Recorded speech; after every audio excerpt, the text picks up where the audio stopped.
I always feel young, that's the problem. This is Mimi Korn. She is a voracious consumer of highbrow culture.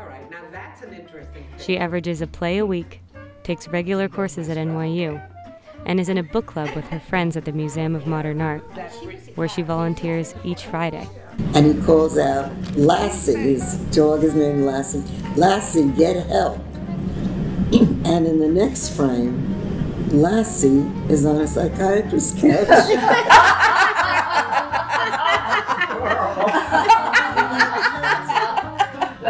Oh, I love it. That's when you could understand the New Yorker cartoons, right? My daughter was visiting this weekend from Minnesota. She's 60. She's very youthful looking. She said they went into a bar or a restaurant, I don't remember, but she says she and her husband were probably 30 years older than everybody and she suddenly said, I said to her, Jane, could you imagine how I must feel? But Mimi's body is beginning to feel older than her brain.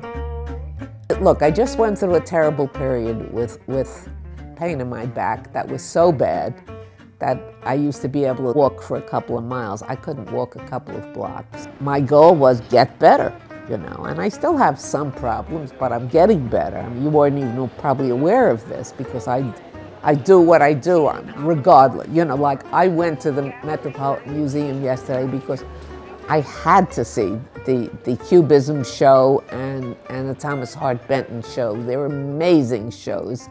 I wanted very badly to see them, and I said, you might as well, you know, go. Mimi's never been a follower. She's been questioning the status quo since the 1940s, decades before it was socially acceptable. Well, the turning point in my life was getting together with my husband.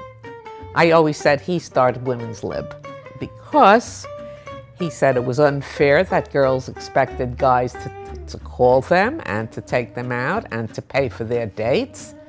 And he dared me to take him out.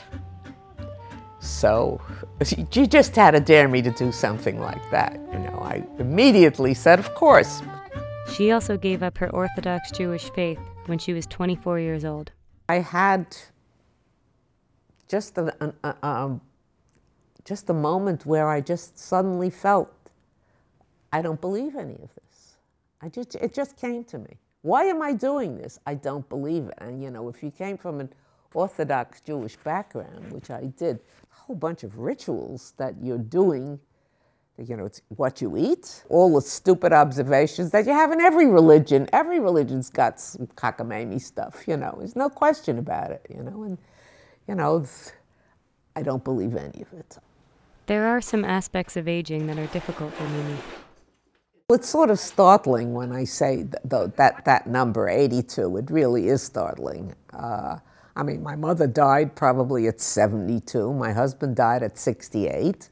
My father died at 68. There was something creepy about the fact that I've lost a number of friends. I had a friend who lived across the hall, and she was a good friend of mine, and we traveled together a lot. We took a lot of trips together, and it was very creepy because I was the one who found her dead on the floor, and it was awful, you know.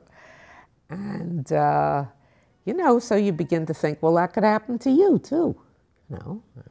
What I see in my building is people who, when I moved in here, contemporaries of mine, a lot of them now have, I call them the heavy metal group, because they have these walkers, crutches. It's a little worrisome, but if you keep busy, you're not thinking about those things. To avoid getting lost in the hardships of aging, when Mimi and her friends get together, they impose a rule. 5 minutes for the organ recital. You know what I mean? Stop talking about your ailments and what's falling apart and what medicines. You got 5 minutes, that's it.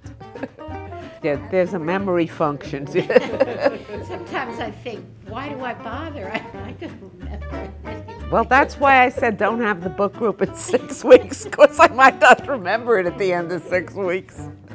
Oh boy. You just get a group of women started, and, you know, it's like, I mean, like, who needs to talk about that, you know? Or if you need to talk about it, you know, go find a shrink somewhere.